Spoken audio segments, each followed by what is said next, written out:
तो दोस्तों सब्सक्राइब कीजिए हमारे यूट्यूब चैनल कीर्ति एजू पॉइंट को, जो आपको प्रोवाइड कराता है एक ऐसा प्लेटफॉर्म गवर्नमेंट एग्ज़ाम की तैयारी के लिए, जहां से आप किसी भी स्टेट और सेंट्रल के एग्ज़ाम की तैयारी कर किसी भी एग्ज़ाम को बहुत ही आसानी से क्रैक कर सकते हैं।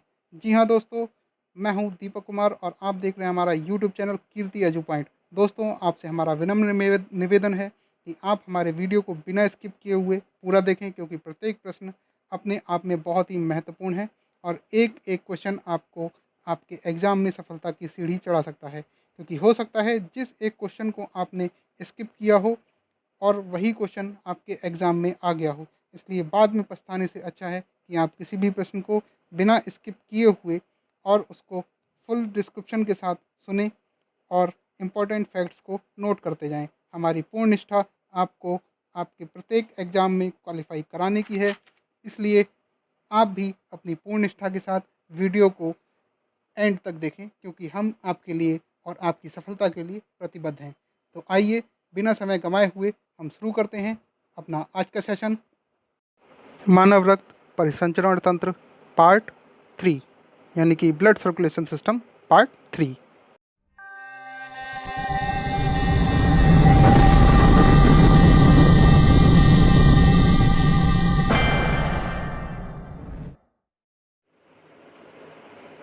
Question number 51। किसी सामान्य व्यक्ति में रक्त के संदर्भ में निम्नलिखित में से कौन सा कथन सही है? ऑप्शन ए, धमनियों की तुलना में शिराओं की संख्या कम होती है और उनमें हर समय शरीर के रक्त की कम मात्रा रहती है। रक्त की कुल मात्रा का लगभग 70% रक्त कोशिकाओं के रूप में होता है। श्वेत रक्त कणिकाएं या श्वेत रक्त कोशिकाएं केवल लसिका पर्व की ही बनी होती हैं। रक्त में WBC की तुलना में बिंबाणु अधिक होते हैं। तो सही आंसर आपका क्या होगा फ्रेंड्स? तो सही आंसर आपका हो जाएगा ऑप्शन डी, रक्त में WBC की तुलना में बिंबाणु अधिक होते हैं। तो रक्त में श्वेत रुधिराणु यानी WBC या ल्यूकोसाइट्स जिन्हें हम कहते हैं की तुलना में बिंबाणु या रुधिर प्लेटलेट्स, बिंबाणु मतलब ब्लड प्लेटलेट्स की संख्या अधिक होती है, जबकि इनकी संख्या लाल रुधिराणुओं की अपेक्षा कम होती है। लाल रुधिराणुओं की औसत संख्या पुरुषों में 54 लाख प्रति क्यूबिक मिलीमीटर रक्त या स्त्रियों में 48 लाख प्रति क्यूबिक मिलीमीटर और रक्त श्वेत रुधिराणु 5000 से 11000 प्रति क्यूबिक मिलीमीटर रक्त, और जबकि रुधिर प्लेटलेट्स की संख्या 1.5 लाख से 5 लाख प्रति क्यूबिक मिलीलीटर रक्त होती है। नेक्स्ट क्वेश्चन, निम्नलिखित में से निम्नलिखित कथनों पर विचार कीजिए। कथन है, कटे स्थानों से रक्त प्रवाह रोकने के लिए फिटकरी का उपयोग किया जाता है। कारण, रक्त एक कोलाइडी निकाय है जिसमें ऋणावेशित कोलाइडी कण होते हैं। फिटकरी के एल्यूमिनियम आयनों की स्कंदन शक्ति अधिक होती है, अतः रक्त स्कंदित हो जाता है। आपको बताना है ए एवं आर दोनों सही हैं।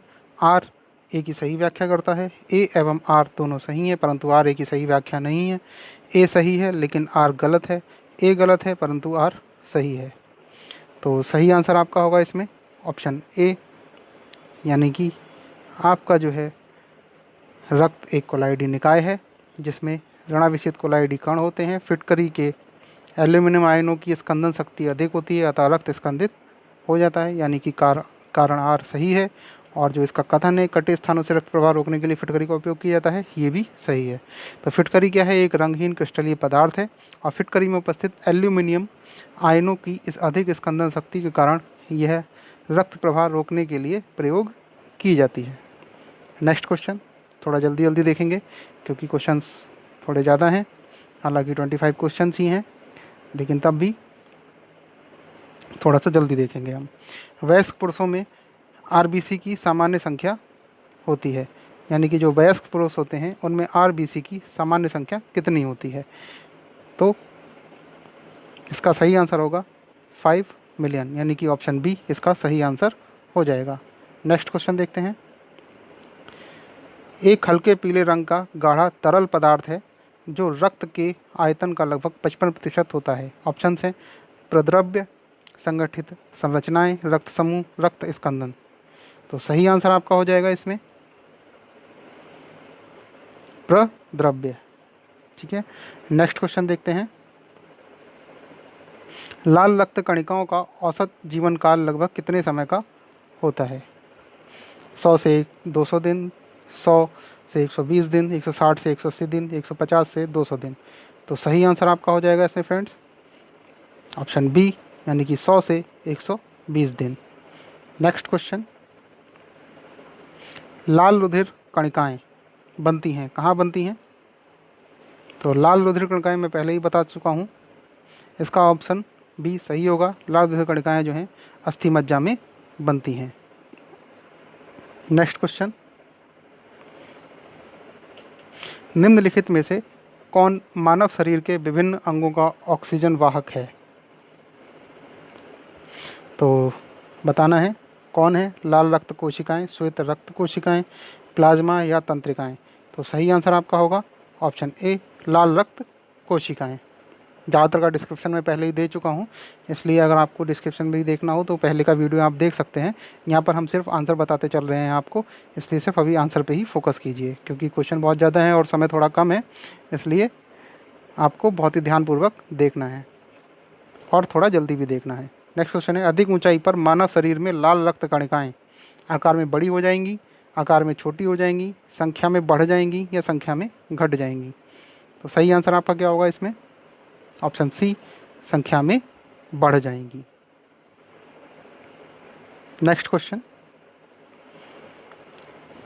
प्लेटलेट्स का दूसरा नाम क्या है?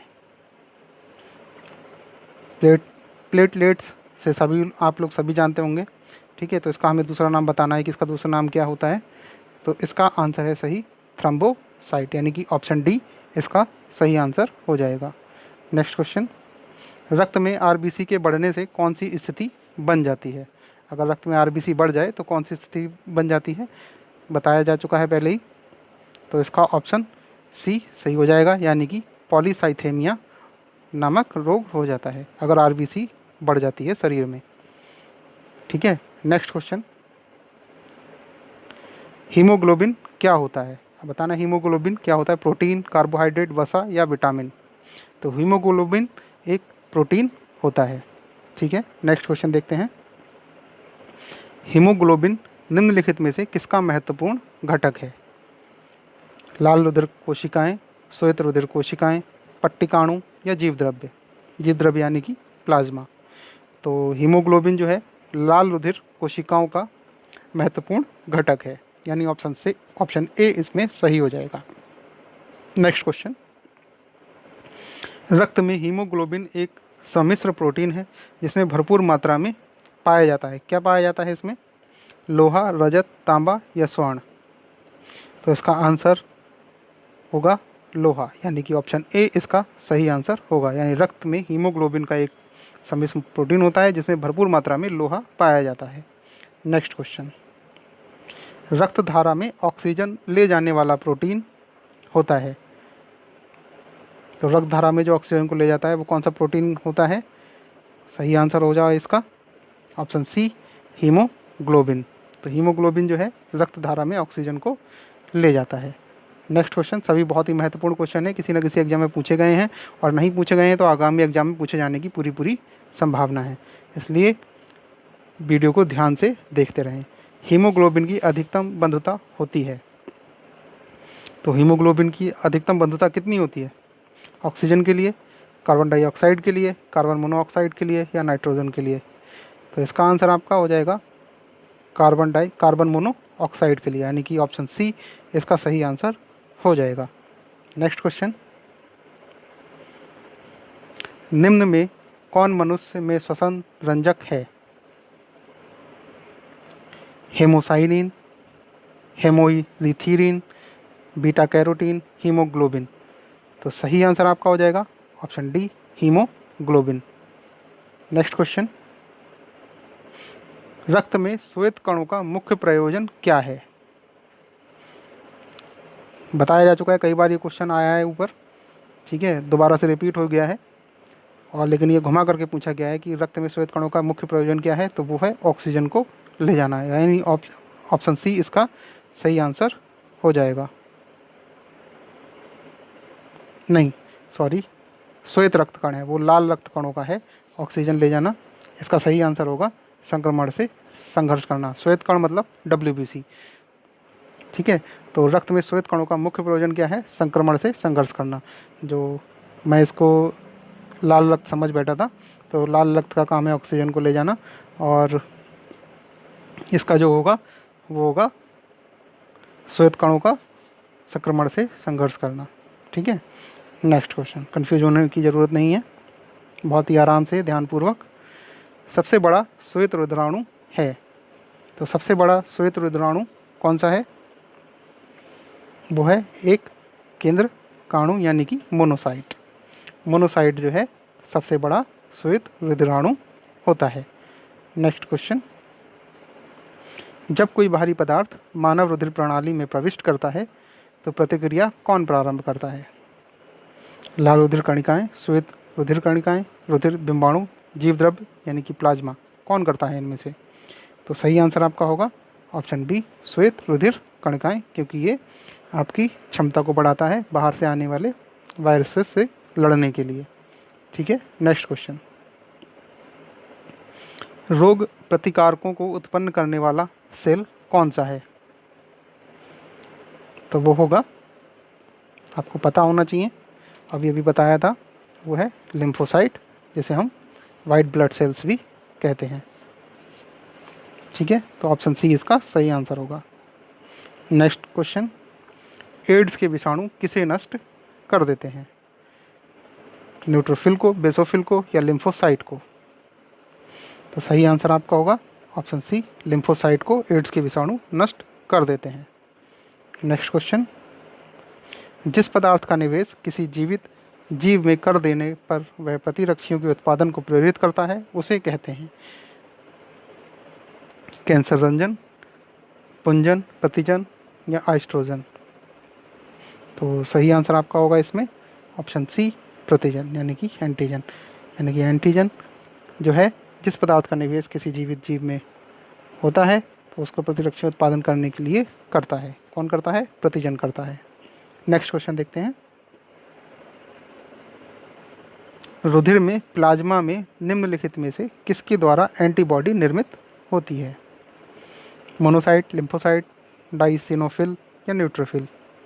तो सही आंसर आपका हो जाएगा ऑप्शन बी, लिम्फोसाइट, ठीक है। लिम्फोसाइट से जो है वो क्या करता है?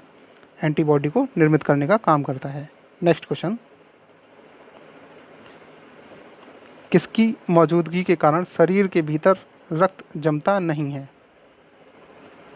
फाइब्रिन, प्लाज्मा, हीमोग्लोबिन या हेपेरिन? तो सही आंसर आपका होगा हेपेरिन। हेपेरिन के कारण शरीर के भीतर रक्त जो है वो जमता नहीं है, ठीक है। नेक्स्ट क्वेश्चन, रक्तस्राव को रोकने के लिए आमतौर पर किस एल्यूमिनियम लवण का प्रयोग किया जाता है? बताना है आपको। तो सही आंसर आपका हो जाएगा ऑप्शन डी, यानी कि पोटास एलम। तो रक्तस्राव को रोकने के लिए जो हम यूज़ करते हैं वो होता है पोटास एलम। तो ये थे नेक्स्ट 25 क्वेश्चंस, यानी कि 51 से 75 क्वेश्चंस मानव रक्त परिसंचरण तंत्र से संबंधित, जो कि बहुत ही इंपॉर्टेंट है। उम्मीद करता हूँ आपको पसंद आए होंगे। अभी इसके थोड़े से क्वेश्चंस और रह गए हैं, उसमें ये मानव रक्त की जो जितनी मानव रक्त परिसंचरण तंत्र से जितने भी क्वेश्चन है वो सभी पूरे हो जाएंगे। उसके बाद हम नेक्स्ट सेशन शुरू करेंगे जिसमें हम बात करेंगे मानव के उत्सर्जन तंत्र की। उससे ही बहुत महत्वपूर्ण प्रश्न पूछे जाते हैं। तो हमारे चैनल को ज़्यादा से ज़्यादा सब्सक्राइब करिए, लाइक कीजिए और अपने फ्रेंड के साथ भी शेयर कीजिए, जिससे आपको डेली अपडेट्स मिलती रहें। तो मिलते हैं हमारे नेक्स्ट सेशन में, तब तक के लिए नमस्कार।